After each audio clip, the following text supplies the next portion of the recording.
Hello, everyone. I hope you're doing well. Welcome to the new year, 2024, and this is the first episode in the new year of the Hearth of Hellenism podcast. I'm excited to have on the amazing Byzantine historian Anthony Kaldellis.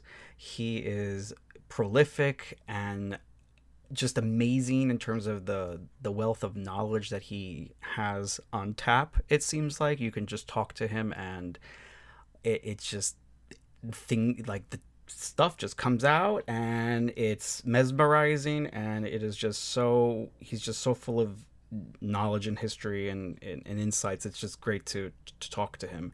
This was a great podcast that I did with him.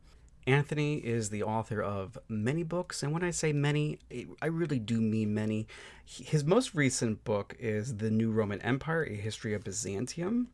The New Roman Empire is the first full single-author history of the Eastern Roman Empire to appear in over a generation.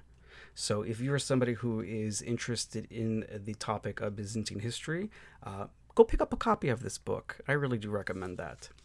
Along with being a prolific writer, Anthony is also the host of the fantastic podcast Byzantium and Friends.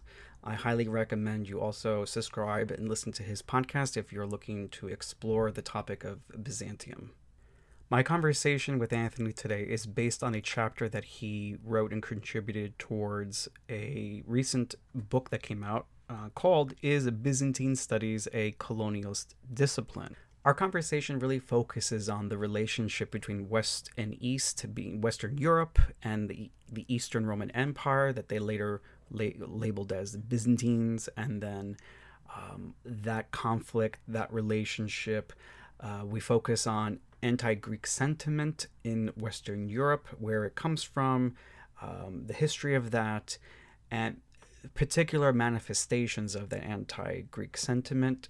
One particular example that we spend a good amount of time on when it comes to anti-Greek sentiment has to do with the Greek language and the attempt to reconstruct ancient Greek pronunciation. As Anthony will tell you in the episode, it wasn't a purely neutral, objective affair to just, find out what did, classical Greek sound like. It was not neutral. There was baggage attached to that, and we're going to unpack that baggage in this episode. So without further delay, here is my conversation with Anthony. All right, Anthony, thank you so much for being on the podcast. How are you doing? I'm just fine, Angelo. Thank you for having me. This episode, we're going to be delving into some interesting Byzantine history, and also, I guess, as it overlaps with Byzantine studies. I believe this conversation really started after I read your chapter in a book that recently came out called Is Byzantine Studies a Colonialist Discipline Toward a Critical Historiography? And you contributed a fantastic chapter in that book, and it talks about, the title was The Price of Admission. So I don't know if we should maybe save that later or talk about that now. What would you like to do? You want to jive?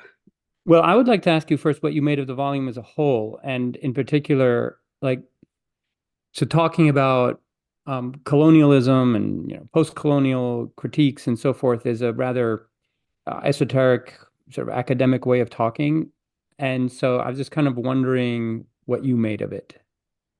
Well, I really liked your chapter in particular and the work itself because, you know, it's a question that needs to be asked. Is this discipline, is it being colonialistic? How is it approaching its subject? What are the assumptions? What are the biases?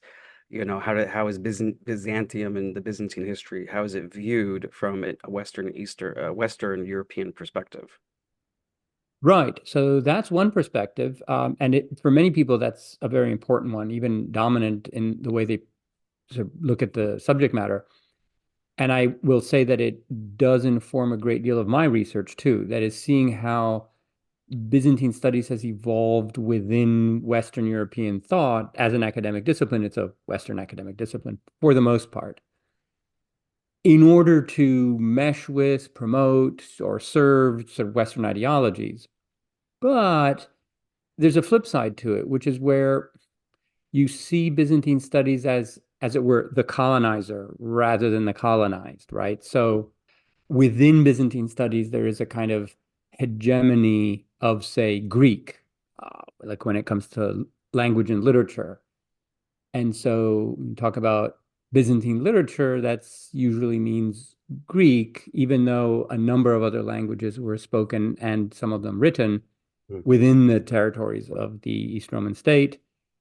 Um, there are times for historical reasons, for example, modern Greece being the only country among those that currently sit on the territory of the Byzantine Empire that is in NATO and for a long time the European Union, and so had more ties to the West and was a more prosperous country and so forth, was able to kind of assert its own hegemony in some ways, right? Within Byzantine studies. Uh, you know, Obviously, it being also an Orthodox Greek-speaking country, it had a more uh, historic, closer historic ties to that society. But having said that, so there are ways in which you can see Byzantium or Byzantine studies as being both colonized, say, by the West or colonizer, and there are lots of other relationships that are explored in that volume. Yeah. I just wanted to get that out before we Yeah. talk about any particular one. Yeah. I encourage everyone to pick up a copy of that book and read it. It's very interesting. Yeah, so it's up to you whether you want to talk about my contribution to that now, or you want Yeah, to frame it with I a general discussion I first. think let's put that in the back burner and kind of start from the beginning for the audience. Now, what is Byzantium? When we say Byzantium, what is the time period we're looking at? Sort of let's categorize and put everything into perspective. Yeah, it's very easy to point to, quote, Byzantium on a map. Basically, the term is a 19th century kind of invented term to refer to the Eastern Roman state, whether you want to call it the Eastern Roman Empire or polity. Basically, the eastern half of the ancient Roman Empire that did not fall as the western half did. The western half fell in the 5th century AD. The eastern did not. And it soldiered on for another millennium, so down to 1453. So this is the continual history of the Eastern Roman Empire from conventionally the foundation of Constantinople in 330 to the fall of Constantinople to the Ottoman Turks in 1453. Though the beginning point is rather uh, conventional, it's just sort of arbitrary. You can pick other starting points because there's no break between the Roman Empire and, quote, Byzantium. Yeah, Just these are to be clear. artificially created boundaries. Yeah. So, I mean, the end is pretty definite. Yeah. It Well, was yeah, a, the end, yeah. But like yeah, when does it become, historically speaking or in historiography, how people like to chunk up and divide time, yeah, this is the Roman Empire or and now this is, Byzantine Empire. It's like, well, these yeah. labels, they serve a purpose, they serve a part of that colonial conversation. It ties in, to label Yes, those something. are modern Yeah. labels. Modern labels, yeah. Yeah. And so we are talking about a society that in its early phase that encompassed um, the Balkans, Asia Minor, Syria, Palestine, and Egypt. It lost Syria, Palestine, and Egypt to the Arabs in the 7th century, along with a good chunk of the Balkans. Gradually regained bits of what it had lost. So it reached another peak in the 11th century when it included all of the Balkans and all of Asia Minor and northern Syria and well into the Caucasus. Then lost a chunk. Anyway, it keeps losing and regaining until finally it shrinks and shrinks and shrinks until at the end it's just basically the city of Constantinople and a few islands and the Peloponnese at the very Yeah. end. It is predominantly a Greek-speaking society, especially after the 7th century, and also Chalcedonian Orthodox, again, after the 7th century. The early period is much more mixed in terms of languages and religions. So yeah, that's basically what we're talking about.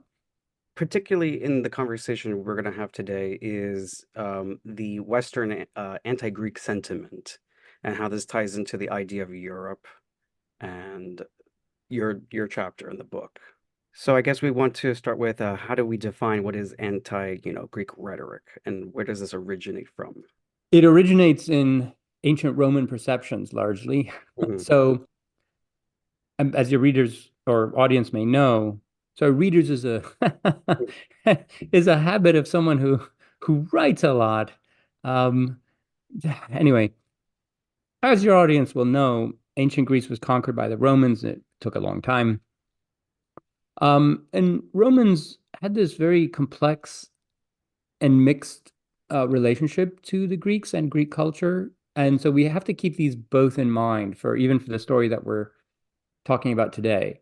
So there's a great deal of admiration for Greek culture in many ways, sophisticated, it's literature, it's glorious sort of classical past. Romans never denied those things, neither did medieval Western Europeans, neither do modern Europeans. The problem comes when we're talking about contemporary Greeks, whether the ones conquered by the Romans in real time, right, or the ones with which the Western Europeans thought they were dealing. So again, in real time. There's always this sense that, yeah, Greeks are, kind of sophisticated and clever, maybe a bit too clever. They'd rather talk and negotiate and quibble rather than fight like real men, right? And this explains why the Romans beat them. So, in the Roman perception of things, Romans are the sort of manly people. They have the more virtuous culture. They're fit to rule. Yeah. And Greeks are good to have, like, you got your household philosopher, or you know, Yeah. They're like the geeks. Like, oh, they're there to do the science stuff. We're here to be military and conquer and rule and, give order. and laws Yeah. and so forth. And the Greeks famously had a history that they were utterly unable to unite, or to produce stable, long-lasting polities. Certainly nothing like the Roman Respublica. And so it was this kind of mixed picture that combined admiration, but also condescension. And so you find in ancient Latin literature these images of the Greeks that are like shifty and untrustworthy and kind of weak and kind of effeminate. Um, so Greek sexuality was a bit of a problem. That when you keep losing wars, your manliness is a problem. Anyway, so medieval Western Europeans, whose learned language was Latin, had access to these stereotypes and through various texts. They are in some of the more prominent ancient Roman authors. And so gradually they began to emphasize these, especially when they wanted to disparage the quote Greeks. Um, and so they kind of tended to rehash those same images. It's basically the same core. However, it becomes much more prominent in medieval times than it had been, say, in antiquity. In antiquity, eventually Greeks and Romans, it formed a kind of partnership, both in culture and politics. You start to have uh, Greek senators, that is, Roman senators of Greek origin, Hmm. right? Um, the Roman aristocracy knew Greek. Many of them were bilingual, and so respected Greek culture just from the get-go. This is not really the case in Western medieval Europe, where there's much, much less knowledge of Greek. There's no real uh, collaboration between the cultures, not much cooperation. They're at a much greater distance, because the centers of European power were mainly in like the north. We're talking about Yeah. Germany and Paris For the and audience, this we're thinking of now after the collapse of the Western Roman Empire, and yeah. now we have this divide between the broken up kingdoms in the West the Papal States, things like this, all these, other there's no centralized power anymore. The Roman Empire isn't there anymore, and it's preserved in the East. It continues in the East, and so this is what we're talking about now. Yeah. And so those stereotypes get brought back. There's one thing that I have to mention, which is fundamental, which is that the Greeks in question did not have a Greek identity. They had a Roman identity. This is very important to remind people. So the people we call Byzantines were Romans, and Yeah, because they were Romans, they regarded themselves as Romans. This wasn't just some mistake that they made. This wasn't some label that they used. This was who they thought they were, and that for us means that is who they are. yeah. However, because the Roman name was infused with such political importance, even in the Western tradition, Western European tradition, and there are a number of institutions in medieval Europe that wanted to claim the mantle of Rome and to be the new Rome. In many ways, the papacy, which was headquartered in the city of Rome, but also the German emperors in the north claimed to be emperors of the Romans and so forth. They wanted to appropriate the Roman mantle. And so, to make a long story short, they began this tradition of denying that the Easterners were Romans at all and calling them Greeks. So Mhm. their state was the Empire of the Greeks. The people were Greeks and so forth. And it's in order to make them, in European eyes, unworthy of the mantle of Rome, all those negative stereotypes about the Greeks were brought to the fore, Mhm. right? And so the idea is something like, yeah, I mean, you're Greeks because you speak Greek, and you're not really Romans because of all of these terrible things that we know about you. Anyway, so the prejudice was in some respects instrumental. In other respects, it's kind of what happens when two people with a different culture are at odds over something that they both want. And all of this was compounded by religious prejudice. So, specifically, the tensions between the churches of Rome and Constantinople, which is another very long story, but at times it became very acrimonious, and these fueled these negative perceptions. So, in addition to all of the ancient stereotypes that get brought back, the Greeks now are also problematic because they don't obey the Pope. Mhm. Right? So they're schismatics or heretics, depending on who you read, and this is linked to the trait of their being sort of deceptive and treacherous and faithless, is that they have, quote, broken from the Church of Rome. The Church of Constantinople was never subordinate to the Church of Rome, but at some point during the Middle Ages, the Church of Rome persuaded itself that it was the sole and uncontested ruler of the entire church, and that any church that didn't obey it was in schism and needed to be, quote, returned to obedience. This was the technical term, was reduction of the Greeks. The Greeks had to be reduced, which meant subordinated. And so all of this fueled anti-Greek prejudice. You know, look, we also have to keep in mind that Western medieval Europe is a mess. It consists of, I don't know how many kingdoms, Yeah. one or more empires at any time, the papacy, all the, Italian republics and states and commercial republics, whatever. It's just a complete mess. And all of these people are fighting against each other, and they don't all have the same views about anything. And so at times you find some of them, allying with Constantinople against their fellow, rivals in the West and so forth. So it's a pretty complicated story. What I presented earlier was just kind of what I think is the takeaway, the dominant picture, the one that later led to the creation of traditions of historiography, of writing about the East, including, when it became, quote, Byzantium. But there are always sort of secondary strains and, more positive views and so forth. Those always existed. Because after all, during all of this time, Western medieval Europeans are admiring the culture of Constantinople. They're very envious of it. They're envious of its wealth, of its antiquity, of its sophistication, of its access to original Greek materials that they did not have, including the Gospels and, yeah, I mean, the New Testament and the Church Fathers and so forth. And So they appropriated a lot of this during the Middle Ages. So there is this kind of give and take. But when they appropriated things, they didn't acknowledge it. So there's a little bit of a bad conscience there, I find overall. But these are very big generalizations. I just Can you wanted to explain kind a of little set bit the more of that? tone. What's that?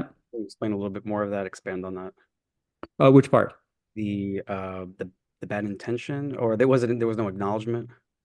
Well, so for example, when you say um, you're not a Roman emperor, I'm the Roman emperor, and in order to show that, I'm dressing like you. Mhm. Okay.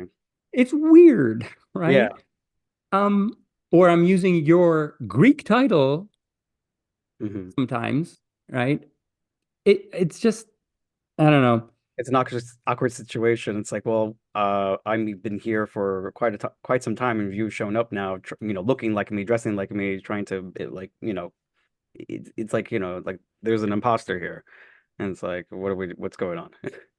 Yeah, so there is a debate today going on about appropriation, right? Like cultural appropriation. You know, and it's very difficult to define, and it's very difficult to know if you're doing it at any time because human beings are always like, borrowing stuff from each other and trying things out, and often you don't even know that you're doing it.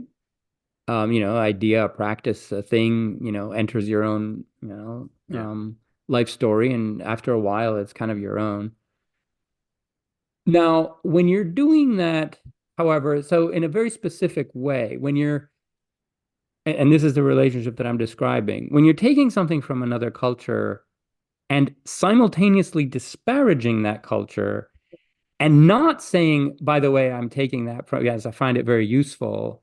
So that is for me very problematic. And I think it's appropriate to call it appropriation, no pun intended, in a negative sense. And so Western European regimes are always taking things from Constantinople or imitating it, its court style and its coins and like everything that made it prestigious in their eyes.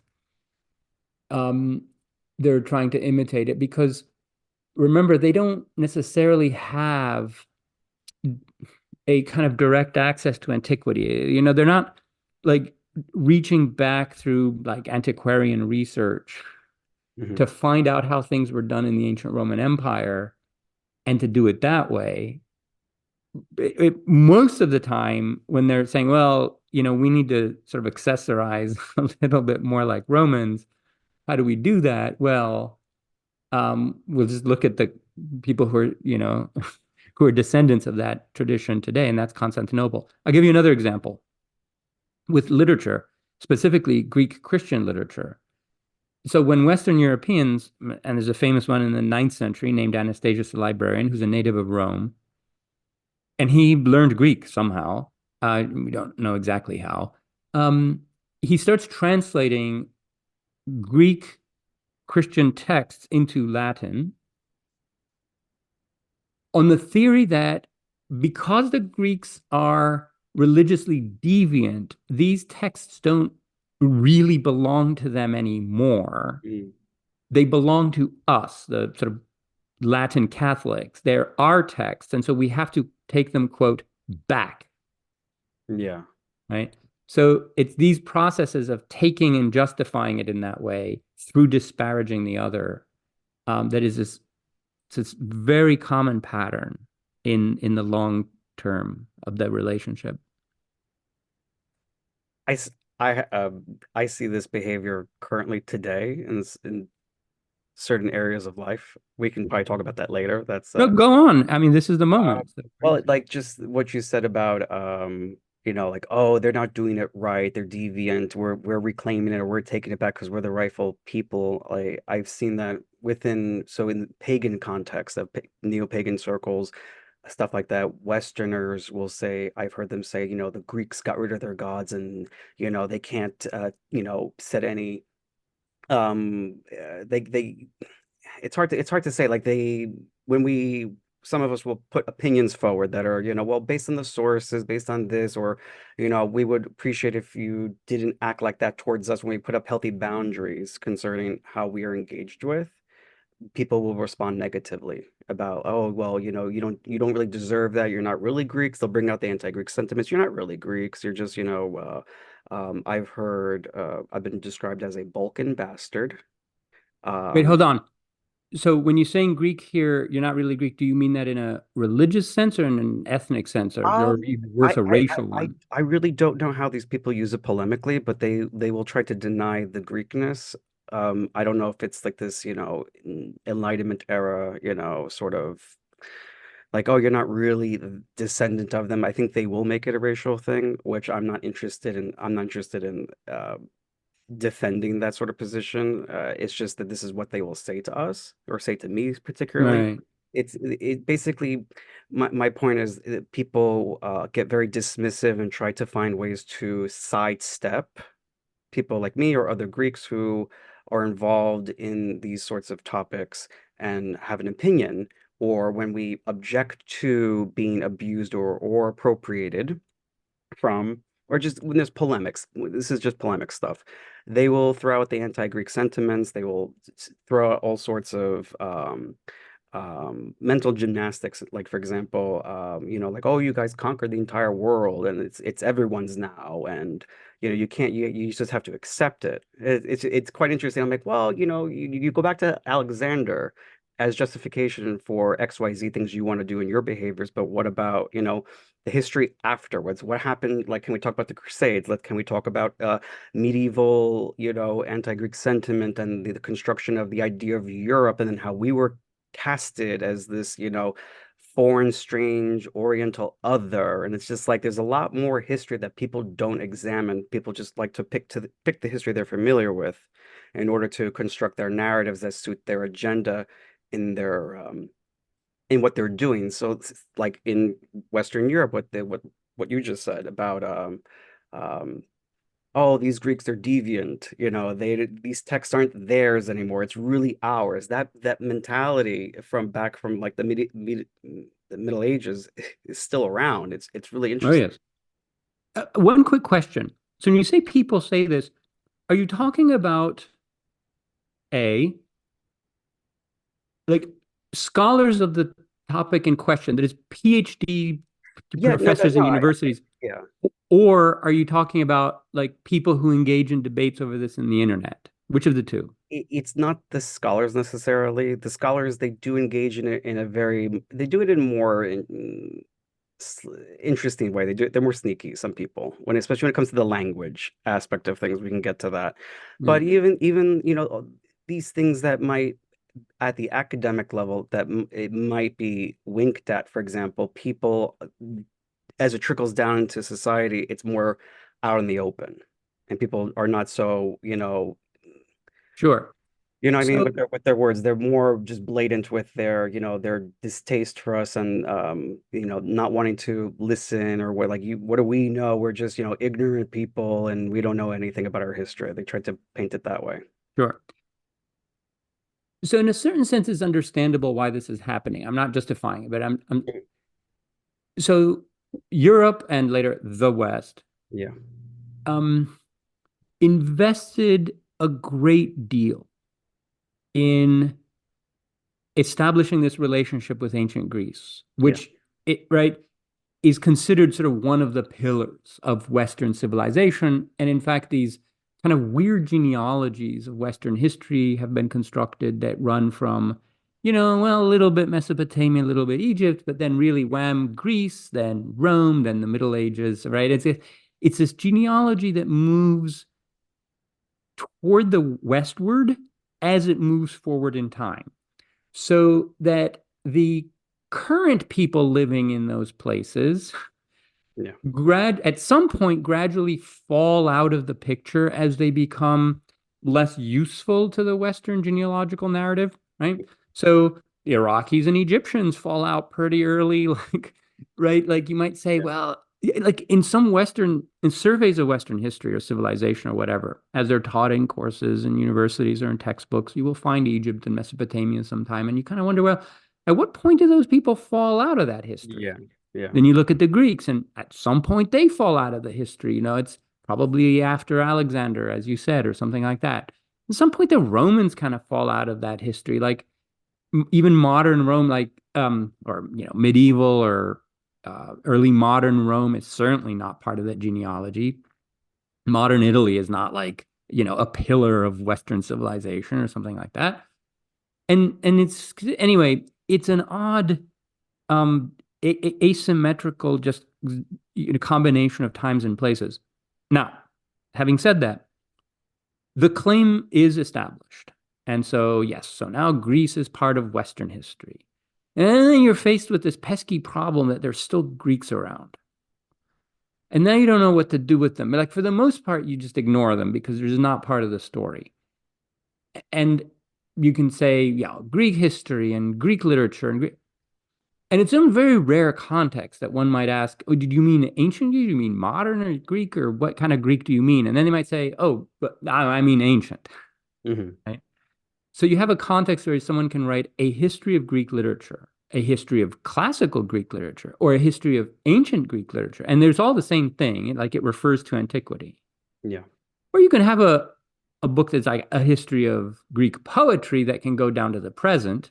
Right? It's kind of ambiguous. So the presence of modern Greeks at any period, it could be in the Middle Ages, modern Greeks are the ones in Constantinople, it is a little problematic when you want to claim the sort of important bits of the Greek tradition for yourself.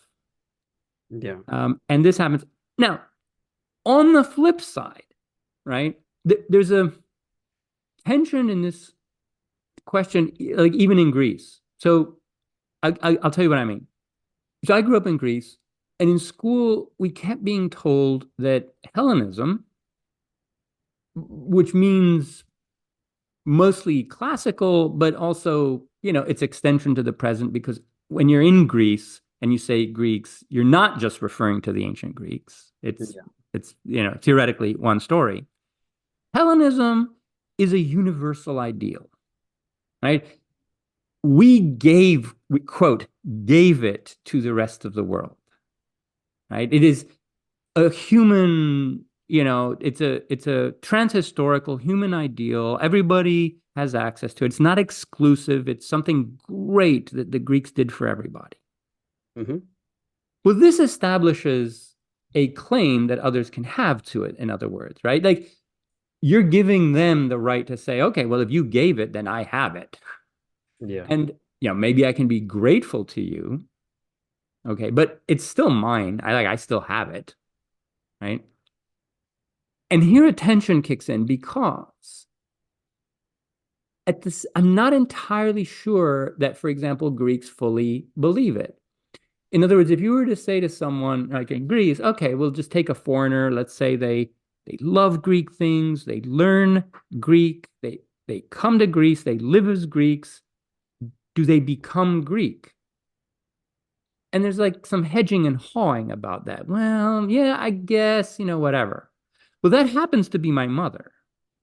And there's never any prejudice. It's just American. Like he was always welcome in all that. But despite all of those things, she was never considered Greek. Right? It was, oh, where are you from? Because you're blonde, you have a bit of an accent, right?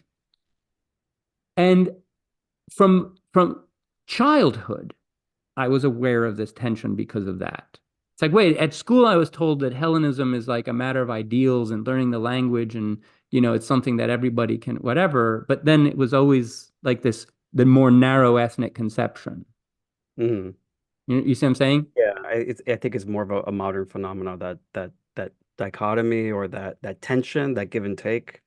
I don't think that's more modern. I feel like, in the past, it's, you could assimilate just easily. Oh, another Greek because you speak the language and you dress like that. And it's like, okay, they're Greek, or whatever. It's not like now there's more baggage, I guess, today for people to be like, Well, of course, because this is the problem of a modern nation Yeah. state that wants to have its own particular discrete identity on the one hand, but on the other hand, premises its like presence on the world stage, in fact, literally its existence in the War of Independence, on the fact that it represents this, universal ideal of Hellenism. So it's particular kind of tension that exists in this case, right? But I can give you a medieval parallel, right? So, for example, the East Romans, quote Byzantines,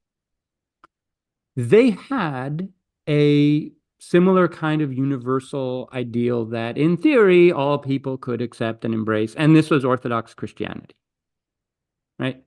And so, baked into the basic assumptions about being Christian and Orthodox is that, like, as Scripture itself says, it doesn't matter if you're a Greek or a Jew or a Scythian or a man or a woman. You accept Jesus Christ, or according to what the church says, and you are equal, like in Christ. But this didn't actually play out that way. So when Bulgarians and Serbs and Rus and Georgians accepted Orthodox Christianity in precisely the manner approved by the Church of Constantinople, and they were like grudgingly accepted as, okay, yeah, Christians, but I mean, you're still barbarians and you're not really the same. And there's still all of these ethnic stereotypes. And, so there really is no actionable sense of Christian brotherhood in that sense that I see. So it's a similar kind of tension between our particular identity based on like language and, our communities and so forth, and these universal ideals. Interesting parallel. Very good. Anyway, yeah. So, can you talk a little bit about how Greek culture was appropriated and into the idea of Europe and the construction of a European idea? Yeah, so this is part of a current research project, which is looking at the very, very big picture of how the idea of Europe slash the West comes about. And I should just tell your audience very briefly that the idea of Europe as a kind of unified thing that is a kind of identity that is where you can say we Europeans or I'm from Europe, these kinds of things. It really comes into play in the 15th century, later 15th century, like after the fall of Constantinople, and becomes very important in the 16th, down to the 19th century. Now, in the 19th century, it gradually becomes replaced with the idea of the West, Yeah. Which is kind of what we have today. So where today you would say, like a history of Western Civ or something like that, before the 19th century, it would probably be European, would be the key term for that. And in part to include, North America, but that's not the only reason why. And I should say that what I have discovered, interestingly, is that before the 15th century, the equivalent term is, again, the West. In other words, during the Middle Ages, Western Europeans thought of themselves as the West. And this was a fairly robust identity. I have found people referring to, we Westerners, or writing a history of the West. It's obviously not quite as strong as it is in early modernity or modernity with the European / Western labels, but it's there and it's real. And it's not just some vague geographical label as some scholars seem to think it is.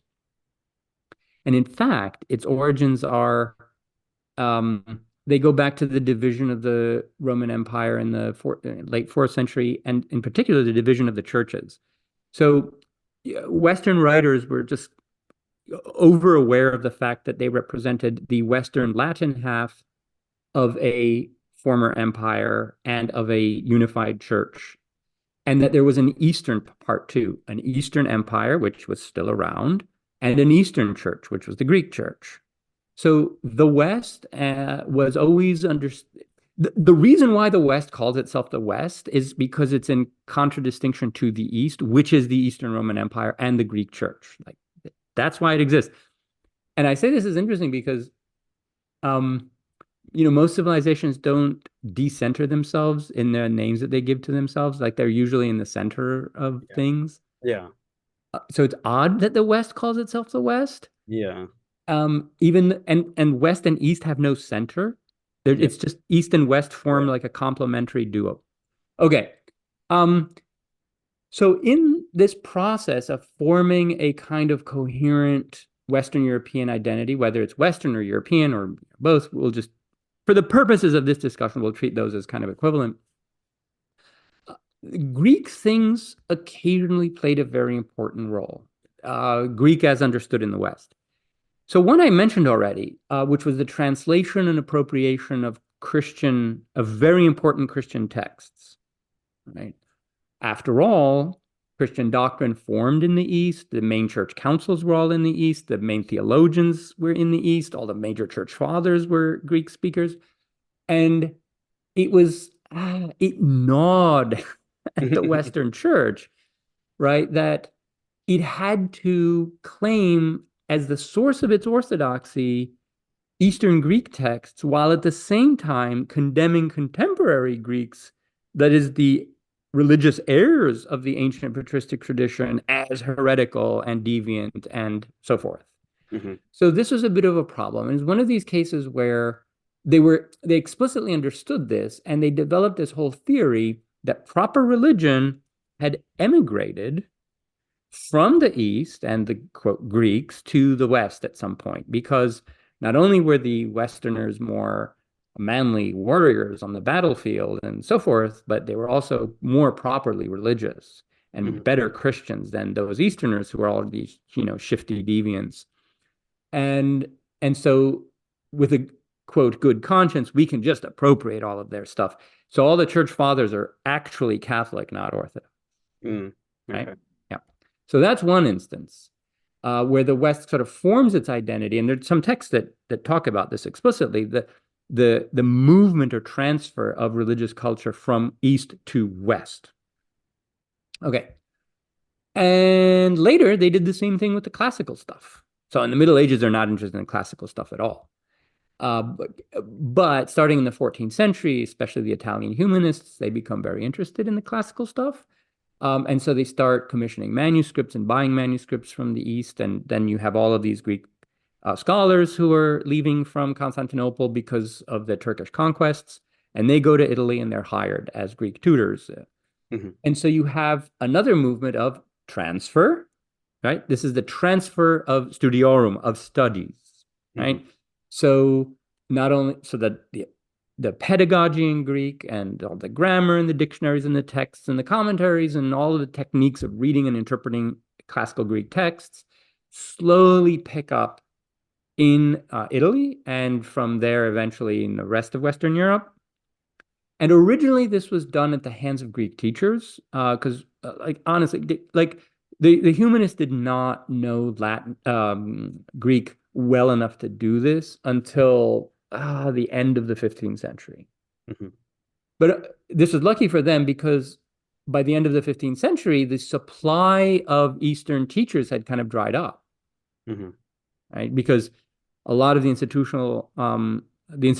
of higher learning in the East were basically, well, driven into the ground because of the Ottoman conquest, and there simply wasn't enough wealth or interest or whatever. I mean, the whole political system had disappeared, been replaced by the Ottoman Sultanate. Anyway, so by that point, Western scholars begin to be the new Hellenists, the teachers of Greek, and to study the classical tradition. And the modern tradition of classical studies, whether philological or what we have in the US classics, is a descendant of the Greek studies that were established at that time in Western Europe, Mm-hmm. which is itself a descendant of the study of classical texts in Constantinople for the 1,000 years or so before that. So there's a kind of genealogy to all this. It is continuous. There's no break in the history of Greek studies, I mean, except in the West. So if you're one of these people who think that history goes from ancient Rome to the Middle Ages to modern Europe, you're essentially missing out 1,000 years of the transmission of these things, Yeah. because there is no ancient Greek text, none, that survived in Greek form in Western Europe. Like zero. So all the Greek texts that we have today from antiquity pass through Constantinople, with the exception of very, very few that we have from papyri in Egypt. That it's a very, very small group. So to the extent that classical Greek thought and literature, from Homer to Plato and all of that, are foundational attributes and the patrimony of Western civilization, which they are. And I can give you some very striking examples of this, but whenever you get into a discussion with someone about what is the West or what is Europe, sooner or later they're going to bring this up, Yeah. along with Roman law and Christianity or whatever. But the Greek stuff is a top three. This all they got from the Byzantines. At some point, you mentioned that the Greek teachers it dried up. What was the Greek centers of learning or something? So you mentioned something about something dried up at some point in the West. Well, yeah. So down to 1460, 1470, there were still enough very well educated, East Romans in the East who could be hired, by the Venetians, by the Florentines, by whatever, to go and teach Greek to the Italians. After a certain point, there just wasn't enough of a supply. First of all, because a lot of the teachers had left, and so they weren't producing students and successors in the East, and also because the schools that had produced them just weren't operating anymore. So, I mean, the fall of Constantinople, had a devastating effect on Greek learning in the East. I mean, not absolute, but they certainly weren't producing the quality and number of scholars that you see in the first half of the 15th century. In part because the emperors at the time, like Manuel II, he realized what a tremendous diplomatic asset it was to have these very educated people. And in fact, he used a lot of them as ambassadors to the West. So the emperors supported this sort of thing. I mean, when there are no more any, emperors, they couldn't. So yeah, the supply dried out, and eventually the Italians also learned how to do this themselves. They knew how to do it in Latin. It's not like they had to learn what a commentary is or what a dictionary is. They had the whole apparatus. It's just that they only had the Latin side. And so now they acquired the Greek side and they preferred to do it themselves. Yeah. And this is at what point does the reconstruction of classical Greek begin? This idea of, this movement to, oh, well, how were things really pronounced in the ancient, in classical and that sort of stuff? Because, the Byzantines, they weren't really concerned with that kind of topic of well, how did it really sound? No, they weren't. So for the whole of Byzantine history and long before that, Greek was pronounced the way it's pronounced today, essentially. This is more or less, Greek has been pronounced this way since the late or middle Hellenistic period. In other words, before the time of Christ, let's say. Its pronunciation was at that time much, much closer to modern Greek. In fact, historically speaking, you're safer starting with a modern Greek baseline and making adjustments by period and by region in the pronunciation of certain, vowels for that time. And so certainly by Byzantine times and the foundation of Constantinople, it was the modern Greek pronunciation. So in the first phase of classical Greek studies in Europe, they're learning from actual Easterners, and they are learning to pronounce Greek the way I would, let's say, and they do this well into the 16th century. So in the late 15th century, there are some scholars who, and actually the first one was a Greek, Laskaris, who they were aware, like they clearly were aware that the pronunciation of Greek in the time of, say, Homer must have been different. Otherwise, they would never have Yeah. devised all of the different ways of, all the different letters for all the different vowels. Like, why have them all if they're all just pronounced E, Yeah. right? Like, Epsilon and Omicron, Iota and Eta are like pronounced E, right? And others, began to sort of experiment with different ways of pronouncing, or trying to get it, quote, right. And they ended up with a system of pronunciation that today we call Erasmian. This is a misnomer because, I mean, it'll do, words being arbitrary and made up anyway. But Erasmus, who, by the way, was one of the nicest people you could hope to meet in the 16th century. And he wrote one of the treatises. There were many. He wrote one on what ancient Greek and Latin must have sounded like, trying, anyway, I've read it. Mm-hmm. It's not a text that you could use today, because he says like, well, this vowel sound would have sounded like the Burgundian, and I don't know what the Burgundian, I don't think anybody knows, like it's not helpful in that sense. But anyway, and he wrote it in the form of like a comic dialogue between a bear and a wolf or something like this. Anyway, it's a bit of a joke. Erasmus himself always used the modern Greek pronunciation to the end of his life, and he never thought that anyone should change it. He was like insistent that you should use that because it's the pronunciation of a spoken language, and the only one they knew. But there were others in the 16th century who preferred, let's say, what they thought was a more accurate ancient pronunciation. And so gradually they developed what we call the Erasmian pronunciation, though you have to keep in mind that it is now and always has been diversified by country. So each country, like the Spaniards, the Italians, the British, the French, and the Germans all have their different ways of pronouncing Greek under the broad umbrella rubric of the Erasmian system. And so at that point, they stopped using the modern pronunciation in the West. And does that serve any agendas that are maybe, let's say, not in good faith? This adoption of a different pronunciation system, is there anything in there that, harkens back to anti-Greek sentiment or anything like that?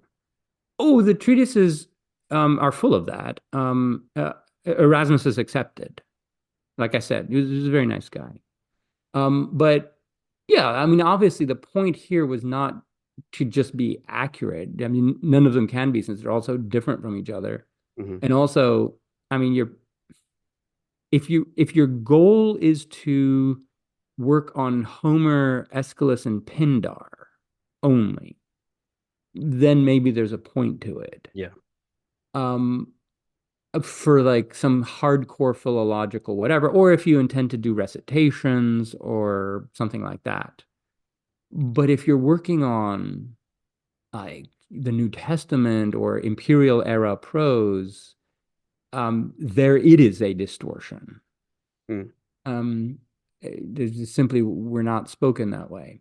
And by the way, it's interesting that like seminaries in the US have realized this and are now in the process of, many of them, rapidly changing over to the historic pronunciation, the modern pronunciation, for their texts, which are like Hellenistic or early Roman period, realizing that it's much more accurate. And to a certain degree, they have a stake in like getting it right. The classicists traditionally have had a stake in forming a kind of exclusive elitist sociolect, right? A sociolect is like a way of speaking that's very particular to a specific class Okay. or society, right? So it's a kind of um, anyway.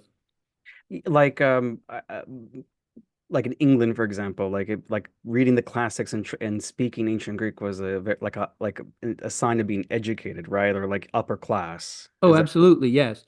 as a In the sociolite? case, yes, in the case of Greek pronunciation, it was also a way of designating the classical texts as something that belongs properly to Western Europeans who can pronounce them correctly and not to those people. Hmm. Like they're very emphatic about this in the treatises. So a number of them have a lot of prejudice and vitriol against modern Greeks who are degenerate descendants of their ancestors to such a degree that they can no longer speak their own language correctly. But fortunately, some Dutch philologists will get it right.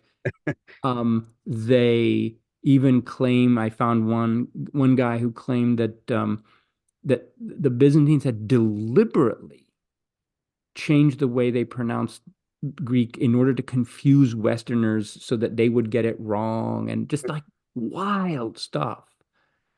So no, this was by no means a neutral, sort of scholarly, objective Yeah, it was investigation. not purely objective. Oh no. There were bad faith agendas attached to it. I mean, I don't know if they're having good or bad faith. I You mean, know, I they mean, want to cut off. They want to, again, like in my experience with people, they want to sidestep the Greeks, the people who speak the language. They want to find a convenient excuse to ignore those people. Like, nah, whatever. I mean, hold on. Can't you do that in good faith? Like you can say, well, Western supremacy, I'm open about it and I'm doing it in good faith. I don't know. Um, but by their lights, this wasn't necessarily in bad faith. It's just one of these really crappy things that Western appropriation leads to. And fine, classicists want to pronounce Greek that way, which, by the way, makes the language impossible for them to actually speak. Yeah. Um, and fine, they want to be more accurate with the tragedies in Homer. That's fine. As someone who's taught Greek of more or less all periods in American departments, what I find, I mean, fascinating, but in a kind of depressing kind of way, is the way they can't accentuate stress any word, even if they see the accent on it, Mm. because this is the really crazy part of it. They are taught to accentuate Greek words using the Latin rules for accentuation. And what is the Latin rule? I mean, there are different rules. So, Okay. each language has its own rules for what you stress. Okay. Like in So French, not it's even the using last syllable. proper rules for the language that they're reading.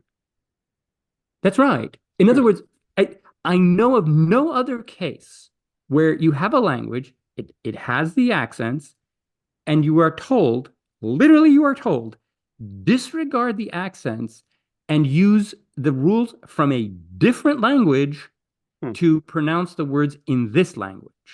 I didn't It know is this. crazy. Look, I'll give you an example. Pick a name. Aristonicus. Aristonicus. Where does that come from? Like, that's not Greek. Any Yeah. Greek will tell you the name is Aristonikos. Yeah. Yeah. Huh. Well, that's a good example. I find this so fascinating, like just this behavior or mentality when it comes to the language, you know. Um, I think it is being corrected, like you said, with the seminaries, and I've seen I think the younger students coming up, they're more interested in the received pronunciation as we do it. So it's interesting to see like what trends will be in the future. Oh, I don't know that they're. I mean, classics. I, I don't think this is going to change anytime soon. Mhm. It's far too entrenched. Um, and there's not really much of an incentive to change it. They'll say, after all, we are studying the ancient language, and the base of classics really is the kind of archaic and classical period, not the later stuff. So I don't see why I mean, should change to the historic pronunciation. You know, when they're actually working on earlier text. By the way, historic pronunciation just means that the one that was being historically used in the early phases of classical learning. It wasn't. It doesn't. You know. Anyway, or the modern Greek pronunciation, or there are other words for it, Reuchlien too, if you want to Yeah, give it. It's got a German name yeah. for some reason. Um, so yeah, it's one of those blind spots. Yeah, modern Greeks, the existence of modern Greeks in every phase of history is a bit of a problem for those who really love the classical culture. And I you know, I'll end it on just a small anecdote where I came across a reference as a classicist had written about some author that, well, this is the last Athenian historian, which I know what he means, right? Mhm. But it's like really weird because I'm an Athenian and I'm a historian. Yeah. And it's just sort of weird to, anyway, Yeah, I totally understand. It's I it's like does any other culture deal with that sort of like how people handle these terms? yeah, I'm sure. Yeah. They're It's, very interesting. yeah, up along different lines. The parameters must always be different, I'm sure. But yeah, that does happen every time you have a prestige past that others want a part of. Yeah. Hmm. All right, well, we're coming down to the clock over here. We're finishing things up. So just thank you again for coming onto the podcast. I really appreciate you taking the time to talk about this topic. I know there could be so much more to be said, but this is, I think, a really good place for people to kind of orient themselves in the topic. Thank you, Angela. It was a pleasure to be here, and I this is ongoing research for me, so it's always good to articulate it. Kind of, Yeah. every time I do so, I start making connections that I maybe hadn't seen earlier. So I appreciate the opportunity to do that. Awesome. And when is your this book you're working on? When is it coming out? Do you have an idea? Is it still being written? Is it like what stage are you at? The first draft is done, but I'm going to let it sit for a little while because I Okay. just published a big history called the New Roman Empire, A History of Byzantium with Oxford, and I want to give that some time to breathe. Yeah. And I don't want to crowd it out with just throwing more after it. Yeah. So, Well, I'm looking forward to it. as am I. Thank you.